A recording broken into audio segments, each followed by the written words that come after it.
Hi, my name is Lachlan, and today I'm going to be talking to you about the Australian housing market. More specifically, I'm here to talk to you about the future of the Australian housing market and the changes that we will see in the future. Exciting stuff, I know. First, I should probably explain to you what the housing market is.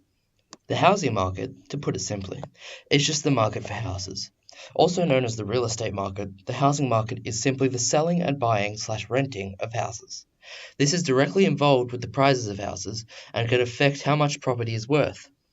The price of property can be affected by numerous different factors, including, but not limited to, the location, the size, the neighborhood, and the demand for houses. The more people that want to buy houses, the more expensive the houses. However, the housing market has what is called a bubble. The bubble is a period of above average levels of house price growth that is followed by a large drop in prices, also known as the pop of the bubble. This is important to know because Australia is in the bubble right now, especially major cities like Sydney and Melbourne. The housing market at the moment is fairly high, seeing an annual increase of 1.2%, meaning that houses are fairly expensive. However, Australia is experiencing a slight drop at the moment, as in previous years we have seen annual rises in the double digits. Based on the prediction shown on screen, my data suggests that the average house price will continue to gradually increase, and by 2050 the average house price will be around $1 million. The line of best fit used to come to this conclusion is clearly one of positive correlation, which suggests that the prices will continue to rise.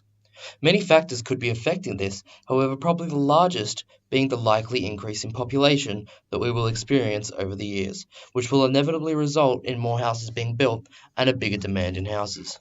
However, if you look back at the prediction from before, you will see that the prediction is made using a linear line of best fit. This only shows a prediction based on early data and cannot account for the large curve beginning in the data.